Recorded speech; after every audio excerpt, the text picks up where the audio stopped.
నమస్తే. ప్రస్తుతానికి దేశవ్యాప్తంగా కూడా ఎన్నికల కమిషన్ చాలా పార్టీలను రద్దు చేసింది. పార్టీలు రెండు రకాలు. ఒకటి ప్రజల కోసం పెట్టిన పార్టీలు. ఇవేంటంటే ప్రజల బాగోగుల కోసమో, అభివృద్ధి చేయడమో, ప్రజలకు మంచి పరిపాలన అందించడానికి కోసమో ఒక పార్టీ ఉంటుంది. మరో పార్టీ ఏంటంటే ఎవరైతే రాజకీయ నాయకులు పార్టీ పెట్టారో ఆ పార్టీ వాళ్ళ అవసరాల కోసం మాత్రమే నడుస్తూ ఉంటుంది. ఫైనాన్షియల్ గా వాళ్ళు బలంగా ఉన్నంతకాలం పార్టీ నడుస్తుంది. లేదంటే తర్వాత ఆ పార్టీ వేరే దాంట్లో విలీనం అవడమో, లేదా అసలు ఆ పార్టీ అలా ఉండిపోవడమో జరుగుతుంది. సో అలాంటి పార్టీలు దేశవ్యాప్తంగా చాలా పార్టీలను ఎన్నికల కమిషన్ రద్దు చేసింది. వీళ్ళిద్దరు ఫోటోలు ఇక్కడ ఎందుకు పెట్టామంటే జయప్రకాష్ నారాయణ పెట్టిన లోక్ సత్తా పార్టీ, అలాగే కిరణ్ కుమార్ రెడ్డి పెట్టిన జై సమైక్యాంధ్ర పార్టీని కూడా ఎన్నికల సంఘం రద్దు చేసి, ముఖ్యంగా వీళ్ళిద్దరు గురించి తర్వాత మాట్లాడుకుందాం.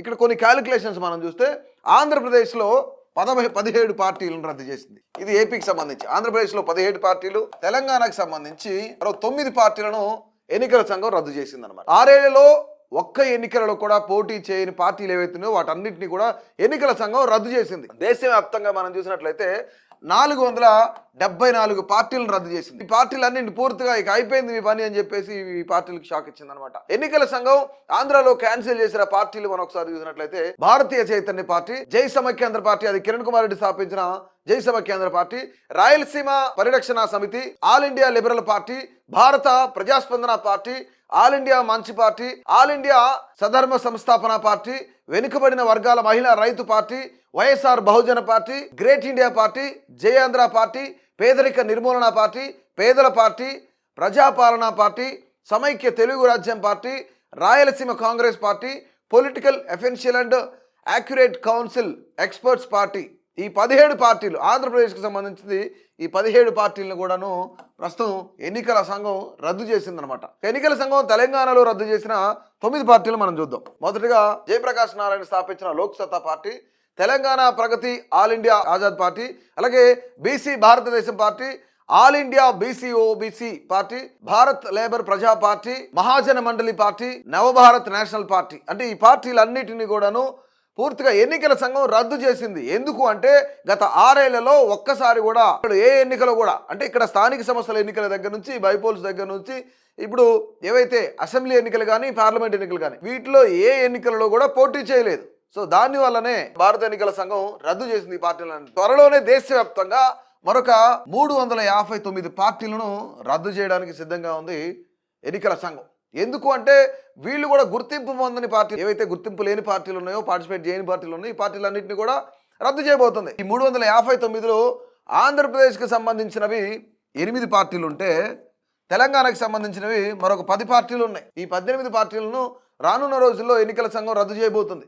అయితే ఎన్నికల సంఘం ప్రకారం దేశవ్యాప్తంగా మనం చూసినట్లయితే గుర్తింపు పొందిన పార్టీలు మాటలు చెప్పాలంటే జాతీయ పార్టీలు 6 పార్టీలు జాతీయ పార్టీలుగా గుర్తించింది. తర్వాత రాష్ట్రాల వారీగా ప్రాంతీయ పార్టీలు 67 పార్టీలు గుర్తించింది పార్టీ. అయితే దేశవ్యాప్తంగా ఇప్పటివరకు నమోదై గుర్తింపు పొందని పార్టీలు ఎన్ని ఉన్నాయో చూస్తే మీరు షాక్ అవుతారనమాట. 2046 పార్టీలు ఉన్నాయి. అంటే వీళ్ళు రిజిస్ట్రేషన్ చేసుకున్నారు, వీళ్ళ పార్టీని నమోదు చేసుకున్నారు, కానీ వీళ్ళకి గుర్తింపు అనేదే లేదు ఇంతవరకు. సో ఇక్కడ మనం మాట్లాడుకోవాలంటే వీళ్ళిద్దరూ బాధ్యతాయుతమైన పదవుల్లో ఉన్న వ్యక్తులే. జయప్రకాష్ నారాయణ అనే వ్యక్తి పార్టీని పెట్టాడు, అనేకమైన కబుర్లు చెప్పాడు, అనేకమైన మాటలు చెప్పాడు, నేను అది చేస్తా ఇది చేస్తా అంటే మార్పు తీసుకొస్తానని చెప్పిన వ్యక్తి ఇతను. ఒక మాజీ ఐఏఎస్ అధికారి అయి ఉండి దానికి సంబంధించిన అఫిడవిట్స్ ఏంటో తెలీదా? రాజ్యాంగబద్ధంగా ఎలా వెళ్ళాలి అనేది తెలీదా? 6 సంవత్సరాల నుంచి పార్టీని రద్దు చేసుకోలేదా? ఎందుకు రద్దు చేసుకోలేదు? పోనీ ఎందుకు పోటీ చేయలేదు?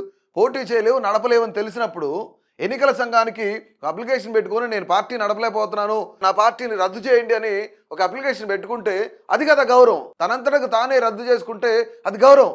కానీ మీ వల్ల కావట్లేదు, మీరు చేత కావట్లేదు, మీ గుర్తింపు పోయింది, అసలు మీరు పార్టిసిపేట్ చేయట్లేదు అంటే ఇంతకన్నా అవమానం ఏమైనా ఉందా? అసలు లోక్ సత్తా పార్టీని స్థాపించిన వ్యక్తి తనకు తెలుసు కదా. రాష్ట్ర చివరి ముఖ్యమంత్రి అయిన నల్లారి కిరణ్ కుమార్ రెడ్డి గారు, ఆయన ముఖ్యమంత్రి స్థాయి హోదా నుంచి వచ్చిన వ్యక్తి. స్పీకర్గా చేశారు, ముఖ్యమంత్రిగా, చివరి ముఖ్యమంత్రిగా చేశారు. దాని తర్వాత స్టేట్ బైఫర్కేషన్ తర్వాత ఆంధ్రుల కోసం అని చెప్పేసి ఒక పార్టీ కావాలి, సామాన్యుడికి తెలుగు వాళ్ళకి ఒక ఆయుధంగా ఉండాలి, మనం నిలబడాలి, ప్రశ్నించాలి, పోరాడాలి అని ఆయన పార్టీ పెట్టారు, జై సమైక్యాంధ్ర పార్టీ. ఆ పార్టీని నడపలేనని తెలిసి మరి ఎన్నికల సంఘానికి ఆయన ఎందుకు అప్లికేషన్ పెట్టుకోలేదు, రద్దు చేయండి అని చెప్పేసి? ఒక పెద్ద పొజిషన్ నుంచి వచ్చిన ఇద్దరికి ఇంతకన్నా అవమానం ఏమైనా ఉందా? అసలు సిగ్గుచేటు అనుకోవాలి. నేను చెప్పేది కాదు, ఒక బాధ్యతాయుతమైన పొజిషన్స్ లో ఉన్న 2 వ్యక్తులు కనీసం పార్టీ నడపలేరు అంటే అది ఎంత అవమానకరం. నడపలేనప్పుడు ఎన్నికల సంఘానికి చెప్పి నేను పార్టీ నడపలేకపోతున్నాను అంటే అది చాలా గౌరవంగా ఉండేది. ఈ రోజు మొట్టమొదటి లిస్టులో లోక్ సత్తా పార్టీ, జై సమైక్యాంధ్ర పార్టీ రెండింటిని రద్దు చేసినట్టు ఈరోజు ఎన్నికల సంఘం ప్రకటించింది. సో ఇంతకన్నా అవమానం ఏమైనా ఉందా? రానున్న రోజుల్లో 359 పార్టీలను రద్దు చేయడానికి సిద్ధంగా ఉంది. ఇందులో ఆంధ్రప్రదేశ్లో ఒక 8 పార్టీలు, తెలంగాణలో 10 పార్టీలను కూడా రద్దు చేయడానికి ఈసీ సిద్ధంగా ఉంది. సో మొత్తానికి ఈ పార్టీల రద్దు వ్యవహారం అంతా చూస్తుంటే, ఇలాంటి వ్యక్తుల వ్యవహార శైలి చూస్తుంటే ఏమనిపిస్తుంది? వీళ్ళిద్దరు బాధ్యతారాహిత్యానికి మారుపేరుగా ఉన్నారు. మొత్తానికి ఎన్నికల సంఘం చేసిన ఈ యొక్క రద్దు కార్యక్రమం ఏదైతుందో దీనిపైన మీ అభిప్రాయం తెలియజేయండి.